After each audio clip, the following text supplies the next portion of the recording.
This is lecture number 4 allotropic forms of substance of chapter number 1. Overview of the topic को अगर हम देखें तो हम देखेंगे कि एलिमेंट्स किस तरह से एलोट्रोपिक फॉर्म शो करते हैं। उसके अलावा हम ऑक्सीजन, कार्बन और सल्फर के एलोट्रोप्स को देखेंगे। ऑक्सीजन में हमारे पास मॉलिक्यूलर ऑक्सीजन और ओजोन आ जाता है, जबकि कार्बन के एलोट्रोप्स में हमारे पास डायमंड, ग्रेफाइट और बकमिंस्टर फ्लोरीन आ जाता है। जबकि सल्फर के हमारे पास जो है दो एलोट्रोप्स हैं। The first one is rhombic and the second is monoclinic. तो हम इसके फिजिकल, केमिकल चेंजेस, इसके अपीयरेंस, ये सारी चीज़ें जो हैं आगे लेक्चर में देखेंगे। Assalamu alaikum students, this is me Abhi Hijaz and you are watching Innovative Science by Abhi Hijaz। तो अब हम एलोट्रोपी के बेसिक कॉन्सेप्ट को देखते हैं और कार्बन की एग्जांपल को डिस्कस करेंगे। कंसीडर करेंगे हमारे पास एक एक्टर है जिसका एक फिल्म में रोल बहुत ही पॉजिटिव और काइंड और ब्रेव है, ठीक है। वो उस फिल्म में हीरो की तरह एक्ट कर रहा है और वही एक्टर दूसरी फिल्म में विलन की तरह काम कर रहा है और उसका रोल जो है वो नेगेटिव है, ठीक है। केमिस्ट्री में हमारे पास जो सुपर एक्टर है ना, वो कार्बन है। Carbon is a single element, but when it appear in different forms in nature, these are called allotropes, and this magic and this basically phenomena is called allotropy। Carbon ऐसा single element है जो कि different forms में appear होता है और उन different forms को हम एलोट्रोप्स कहते हैं और इस फिनोमेना को हम एलोट्रोपी कहते हैं। तो बेसिकली अब हम कार्बन की दो एलोट्रोप्स को देखेंगे। The first one is diamond and second is graphite. Diamond is the most expensive ornament, ठीक है, of this universe. And graphite जो है वो हमारे पास बहुत ही चीप होता है, ठीक है। उसकी जो कॉस्ट होती है वो हमें बहुत लो पड़ती है और इनएक्सपेंसिव होता है, ठीक है। ब्लैक और ग्रे कलर में ये हमारे पास होता है और सॉफ्ट और स्लिपरी इसकी जो है नेचर होती है। और इंटरेस्टिंग फैक्ट ये है कि ये दोनों ही 100% कार्बन एटम से मिल के बने हैं। अब इनका जो है हम फिजिकल स्ट्रक्चर अगर देखें तो डायमंड का जो फिजिकल स्ट्रक्चर है ना, वो केज लाइक स्ट्रक्चर होता है और बहुत ही टाइटली बॉन्डेड होता है डायमंड, ठीक है। और ओवरऑल डायमंड का स्ट्रक्चर बहुत स्ट्रॉन्ग होता है, ठीक। क्यों? बिकॉज कार्बन जो है उसकी वो 4 बॉन्ड्स बनाने की कैपेसिटी रखता है। तो बेसिकली डायमंड में मौजूद कार्बन ने चारों बॉन्ड्स बनाए होते हैं, ठीक है। जबकि जो कार्बन हमारे पास ग्रेफाइट में मौजूद है वो सिर्फ 3 बॉन्ड्स बनाता है, ठीक है। और इसकी जो हमारे पास बेसिकली ना फ्लैट लेयर्स और फ्लैट शीट्स होती हैं जो एक दूसरे पे स्लिप कर जाती हैं और दैट्स वाई जो ग्रेफाइट है वो सॉफ्ट और स्लिपरी नेचर होता है। तो बेसिकली जो एलोट्रोप्स होते हैं उनकी डिफरेंट फिजिकल स्ट्रक्चर होता है हमारे पास। तो अब हमने बेसिकली अगर हम एविडेंस देखें कि किस तरह हमें पता लगा कि डायमंड और ग्रेफाइट दोनों में ही 100% कार्बन एटम मौजूद है। तो हमने क्या किया, डायमंड को भी और ग्रेफाइट को भी हमने इसे बर्न करना शुरू किया और इसमें से रिलीज होने वाली गैस को हमने इनक्लोज कर दिया सिलेंडर में। और सरप्राइजिंगली हमें पता चला कि दोनों सिलेंडर्स में ही कार्बन डाइऑक्साइड गैस प्रेजेंट है, जिससे हमें पता लग गया कि इन दोनों में कार्बन मौजूद है। That's why carbon dioxide release हुई है। तो इन शॉर्ट ये कि एलोट्रोप्स जो हैं उनकी जो फिजिकल स्ट्रक्चर है वो डिफरेंट होता है, लेकिन केमिकल नेचर हमेशा सेम होती है। So this was the main concept of allotropy. तो सम अप करें हम एलोट्रोपी के कॉन्सेप्ट को, तो allotropy is about structure change but not element change. Allotropy में हमारे पास फिजिकल स्ट्रक्चर तो चेंज हो रहा है लेकिन एलिमेंट चेंज नहीं हो रहा, वो कार्बन ही रह रहा है, ठीक है। बिल्कुल इस एक्टर की तरह जहाँ उसका रोल तो चेंज हो रहा है, हीरो एज अ विलन, लेकिन वो एक्टर सेम ही है। सिमिलरली हमारे पास कार्बन का फिजिकल प्रॉपर्टीज डिफरेंट है लेकिन एलिमेंट कार्बन ही रहेगा, जिसकी वजह से हमारे पास केमिकल प्रॉपर्टीज सेम है। तो अब हम एलोट्रोपी की डेफिनेशन को देखेंगे। Allotropy is the phenomena in which an element exist in more than one structural form, allotropic forms having different physical properties but fundamentally similar chemical properties। तो basically allotropy हमारे पास एक ऐसा फिनोमेना है जिसमें element different structures में नजर आते हैं, ठीक है, जिन्हें हम एलोट्रोपिक फॉर्म्स कहते हैं। और उनकी जो फिजिकल प्रॉपर्टीज हैं वो डिफरेंट होती हैं। फिजिकल प्रॉपर्टीज में हमारे पास majorly melting point, boiling point, electricity conduction, colour, odour, hardness वगैरह आ जाता है, ठीक है। तो ये डिफरेंट एलोट्रोप्स की डिफरेंट फिजिकल प्रॉपर्टीज होती हैं हमारे पास, ठीक है, but fundamentally similar chemical properties. लेकिन केमिकल प्रॉपर्टीज हमारे पास हमेशा सिमिलर होती हैं, ठीक है। तो आपकी बुक में जो केमिकल प्रॉपर्टीज का पॉइंट है वो क्लियरली मेंशन नहीं है, जबकि बेसिकली हमारे पास एलोट्रोप्स की केमिकल प्रॉपर्टीज वो सिमिलर ही होती हैं। एग्जाम्पल ऑफ एलोट्रोप को देखें तो ऑक्सीजन जो है वो हमारे पास दो फॉर्म्स में एग्जिस्ट करता है। पहला है हमारे पास ऑक्सीजन इन मॉलिक्यूलर फॉर्म, ठीक है। तो ऑक्सीजन यहाँ हमारे पास, क्योंकि ऑक्सीजन के दो एटम्स है इसीलिए हम इसे डायटोमिक ऑक्सीजन कहते हैं। और यहाँ हमारे पास स्टेट स्ट्रक्चर हमें मिलता है ऑक्सीजन का, ठीक है। और ये काफ़ी स्टेबल स्ट्रक्चर होता है। दूसरा हमारे पास है ओजोन, जो कि हमारे एटमॉस्फेयर की ट्रोपोस्फेयर लेयर में प्रेजेंट होता है, ठीक है। तो ये बेसिकली हमारे पास ट्राइएटॉमिक ऑक्सीजन है, क्योंकि इसमें 3 ऑक्सीजन के एटम प्रेजेंट है और इसका स्ट्रक्चर समहाउ बेंट होता है। और इसका जो तीसरा कार्बन होता है ना, दैट इज़ हाईली अनस्टेबल, और इसकी वजह से कि रिएक्टिविटी जो है ना वो काफ़ी ज़्यादा शो करता है। तो समहाउ तो हमें केमिकल प्रॉपर्टीज़ में डिफरेंस नज़र आ सकता है, लेकिन most of the case similar chemical properties में होती है। इसीलिए हमने एलोट्रोपिक डेफिनेशन में सिमिलर केमिकल प्रॉपर्टीज़ को यूज़ किया। अब हम कार्बन के एलोट्रोप्स की बात करें तो कार्बन का एक एलोट्रोप डायमंड है, जिसका गेंद मॉलिक्यूलर स्ट्रक्चर होता है हमारे पास। सेकंड ग्रेफाइट है, जिसे हम डिस्कस भी कर चुके हैं। लेयर्ड हेक्सागोनल रिंग होती है इसमें। और थर्ड है हमारे पास बकमिंस्टर फ्लोरीन, जिसमें हमारे पास स्फीयर होते हैं पेंटागोन और हेक्सागोन एटम्स के।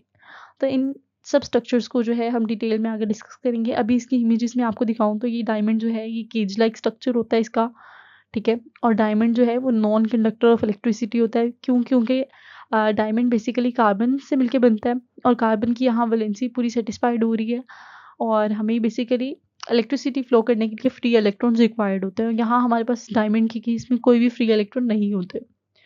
देन वी हैव ग्रेफीन, ठीक है। ग्रेफीन जो है ना, ये ग्रेफीन की जब 2 से 3 लेयर्स कंबाइन कर जाती हैं तो हमारे पास ग्रेफाइट का स्ट्रक्चर बन जाता है, ठीक है। और ग्रेफाइट जो है ये, इसकी जो वैलेंसी कार्बन की ऑब्वियसली 4 ही होती है, लेकिन ग्रेफाइट जो है ये 3 बॉन्ड्स बनाता है। इसमें एक फ्री इलेक्ट्रॉन होता है, तो इसकी वजह से जो है ग्रेफाइट जो है इलेक्ट्रिसिटी कंडक्ट करता है। और सेकंड थर्ड हमारे पास है फ्लोरीन, ठीक है। इसका जो स्ट्रक्चर है ना, यहाँ हमें पेंटागोन्स और हेक्सागोन्स देखने को मिलते हैं। तो अब हम देखेंगे कि किस तरह ग्रेफाइट का स्ट्रक्चर बनता है। तो सबसे पहले हमारे पास क्या है, बेंजीन रिंग है, ठीक है। ये कार्बन नंबर 1 है इसका, ये कार्बन नंबर 2, ये कार्बन नंबर 3, ये कार्बन नंबर 4, ये कार्बन नंबर 5 और कार्बन नंबर 6, यानी 6 कार्बन से मिलकर और 3 डबल बॉन्ड से मिलके हमारे पास क्या बनता है, बेंजीन रिंग बनती है, ठीक है। जब ये बहुत सारी बेंजीन रिंग्स इकट्ठी हो जाती हैं और स्टैक्ड लेयर्स बना लेती हैं तो इसे हम क्या कहेंगे, ग्रेफीन शीट कहेंगे। ये हमारे पास एक ग्रेफीन शीट है।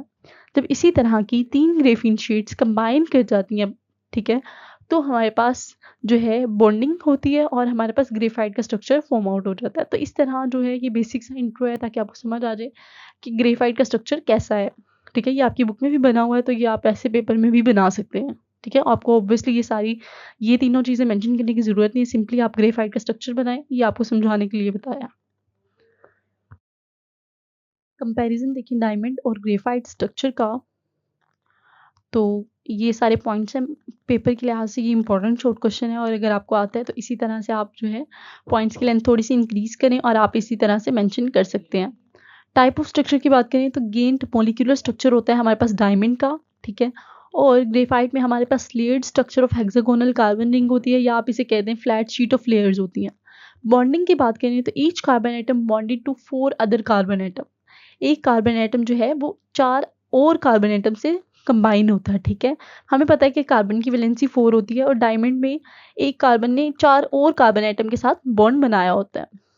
जबकि ग्रेफाइट में हमारे पास each carbon atom bonded to 3 other carbon atoms, 1 free electron present in it. अब ग्रेफाइट में जो कार्बन मौजूद है उसने 3 कार्बन के साथ तो कंबाइन है, लेकिन एक जो है उसके पास फ्री इलेक्ट्रॉन भी मौजूद है। हार्डनेस की बात करें तो डायमंड का स्ट्रक्चर इज एक्सट्रीमली हार्ड, ठीक है। जबकि ग्रेफाइट जो है वो सॉफ्ट होता है स्ट्रक्चर वाइज और इसमें लेयर्ड स्लाइड कर जाती है एक दूसरे पे। दैट्स वाई हम जो है लेड पेंसिल से लिख सकते हैं। इलेक्ट्रिकल कंडक्टिविटी की बात करें तो हमें पता है करंट तभी फ्लो करता है जब किसी भी कंपाउंड के पास जो है वो फ्री इलेक्ट्रॉन्स हो। तो डायमंड के केस में हमारे पास 4 बॉन्ड्स थे और चारों ही फुलफिल्ड थे, ठीक है। तो it does not conduct electricity, it's is an insulator, ठीक है। और graphite it conduct electricity due to free electron. Graphite जो है इलेक्ट्रिसिटी कंडक्ट करता है, क्यों? क्योंकि ग्रेफाइट में एक फ्री इलेक्ट्रॉन प्रेजेंट होता है और ओवरऑल स्ट्रक्चर में जो है बहुत सारे फ्री इलेक्ट्रॉन्स प्रेजेंट होते हैं। अपीयरेंस एंड यूज की बात करें, transparency and shiny used in jewellery and cutting tools, diamond जो है होता है वो बहुत हार्ड होता है, इसीलिए हम उसे कटिंग पर्पसेस के लिए भी यूज़ कर सकते हैं। उसके अलावा मेजरली ज्वेलरी में हमारे पास डायमंड यूज़ होता है, ये उसकी एप्लीकेशन है। ठीक है, उसके अलावा जो है ग्रेफाइट की अपीयरेंस देखें तो ये ब्लैक और शाइनी होता है, और ये पेंसिल, लुब्रिकेंट्स और इलेक्ट्रोड्स में यूज़ होता है। तो अब हम बकमिंस्टर फ्लोरीन का स्ट्रक्चर और उसकी फीचर्स देखेंगे। तो ये बेसिकली हमारे पास बकमिंस्टर फ्लोरीन का स्ट्रक्चर है, ठीक है? और इसका स्ट्रक्चर बिल्कुल एक फुटबॉल और सॉसर बॉल की तरह है। बेसिकली हमारे पास जो बकमिंस्टर फ्लोरीन होता है ना, उसमें पेंटागॉन्स और हेक्सागॉन्स होते हैं। पेंटागॉन हम किसे कहते हैं? 5 कार्बन रिंग को हम पेंटागॉन कहते हैं। जैसा कि यहाँ हमारे पास कार्बन 1 है, यहाँ कार्बन 2, यहाँ कार्बन 3, यहाँ कार्बन 4 और यहाँ कार्बन 5। तो ये 5 कार्बन रिंग को हम पेंटागॉन कहते हैं, और 6 कार्बन रिंग को हम हेक्सागॉन कहते हैं। 1, 2, 3, 4, 5 और 6, ठीक है? तो पेंटागॉन्स और हेक्सागॉन जो है वो प्रेजेंट होते हैं, और समहाउ जो है पेंटागॉन फुटबॉल का जो है डिज़ाइन होता है, आउटर डिज़ाइन, उसमें भी पेंटागॉन बने होते हैं। बेसिकली बकमिंस्टर फ्लोरीन में जो है वो 60 कार्बन्स होते हैं, ठीक है? और उस 60 कार्बन के ऑलमोस्ट 32 फेसेस होते हैं, ठीक है? और ऑलमोस्ट 12 पेंटागॉन्स होते हैं जिसमें से, और 20 हेक्सागॉन्स होते हैं। इन शॉर्ट सम अप करें, हमने देखा कि ये हमारे पास जो है वो बकमिंस्टर फ्लोरीन का स्ट्रक्चर होता है, और ये बिल्कुल जो है फुटबॉल और सॉसर बॉल की तरह होता है। क्यों? क्योंकि इसमें भी पेंटागॉन्स प्रेजेंट होते हैं, और इसका स्ट्रक्चर जो है वो अंदर से होलो होता है, और फुटबॉल का स्ट्रक्चर भी अंदर से होलो होता है, ठीक है? उसके अलावा इसमें जो है 60 कार्बन मौजूद होते हैं, जिसके 32 फेसेस होते हैं, जिसमें से 12 पेंटागॉन्स होते हैं और 20 हेक्सागॉन्स होते हैं। बकमिंस्टर फ्लोरीन की कैरेक्टरिस्टिक्स को देखें। Fluorine are stable at high temperature and pressure. High temperature और प्रेशर पे जो फ्लोरीन होता है वो स्टेबल होता है। उसके अलावा they are soluble in organic solvent. Organic solvent जिस तरह के acetone, acetic acid, benzene, carbon tetrachloride, chloroform, इन सब में जो है बकमिंस्टर फ्लोरीन सॉल्युबल होता है। उसके अलावा they have a cage like structure with no charge, no boundaries and no unpaired electron. इसका स्ट्रक्चर जो होता है ना वो केज लाइक होता है। केज हम कहते हैं पिंजरे को, ठीक है? और इसमें कोई चार्ज नहीं होता, यानी कि ये न्यूट्रल होता है, और कोई बाउंड्रीज भी नहीं होती इसकी, और ना ही इसमें कोई पेयर्ड इलेक्ट्रॉन होता है, ठीक है? यानी कि अनपेयर्ड इलेक्ट्रॉन जिसमें होते हैं जो कि एटॉमिक और मॉलिक्यूलर फॉर्म में जो है ऑल अलोन होते हैं। फ्लोरीन में जो है 60 कार्बन होते हैं, ये उसकी जो है स्पेशलिटी है, ठीक है? It has a low melting point, it is soft in nature, it does not conduct electricity. इसमें जो है इलेक्ट्रिसिटी कंडक्ट नहीं होती। इसकी एक प्रॉपर्टी ये भी है। क्यों? क्योंकि इसमें जो है हमारे पास फ्री इलेक्ट्रॉन्स नहीं होते हैं। फ्लोरीन कार्बन 60 जो है it consist of a spherical arrangement of atom. इसमें जो है हमें सफ़ेयर की फॉर्म में एटम्स अरेंज मिलते हैं। सफ़ेयर जो होता है अंदर से खाली होता है। उसके अलावा atoms are arrange in a pattern of pentagons and hexagon similarly to a saucer ball shape. Atom जो है वो हेक्सागोन और पेंटागॉन्स की शक्ल में अरेंज होते हैं, बिल्कुल सॉसर बॉल शेप की तरह। तो अब हम सल्फर के एलोट्रोप्स की बात करेंगे। तो बेसिकली हमारे पास सल्फर के 2 एलोट्रोप्स होते हैं। पहला है हमारे पास रोम्बिक सल्फर, जिसकी शेप हमारे पास ऑक्टाहेड्रल होती है, जबकि दूसरा एलोट्रोप हमारे पास मोनोक्लिनिक सल्फर है, और इसकी शेप जो है हमारे पास नीडल लाइक होती है। सल्फर के एलोट्रोप को हम एस8 मॉलिक्यूल भी कहते हैं। भला क्यों? क्योंकि सल्फर के इसमें 8 एटम्स मौजूद होते हैं। काउंट भी कर लें तो यहाँ हमें 8 एटम्स नज़र आएँगे, ठीक है? उसके अलावा अब हम देखें कि किस तरह से सल्फर रोम्बिक और मोनोक्लिनिक फॉर्म में कन्वर्ट होता है। तो बेसिकली जब टेम्परेचर 96 डिग्री सेल्सियस से ज़्यादा होता है तो रोम्बिक फॉर्म मोनोक्लिनिक फॉर्म में कन्वर्ट हो जाती है, और जब टेम्परेचर 96 डिग्री सेल्सियस से कम होता है तो monoclinic form of sulphur converted into rhombic sulphur form. तो बेसिकली ये जो कन्वर्जन है और ये जो हमारे पास स्ट्रक्चर है, ये पार्ट नहीं है आपके सिलेबस का, लेकिन अंडरस्टैंडिंग के लिए ज़रूरी था। अब हम बात करें रोम्बिक की, तो rhombic is the more stable crystalline form. Rhombic जो है हमारे पास ज़्यादा स्टेबल क्रिस्टलाइन फॉर्म में होता है प्रेजेंट, और ये बेसिकली सॉलिड फॉर्म में हमारे पास प्रेजेंट होता है। और जो मोनोक्लिनिक सल्फर है ये लेस स्टेबल होता है, ठीक है? और ये भी क्रिस्टलाइन फॉर्म में हमारे पास अवेलेबल होता है। That's all for today's lecture.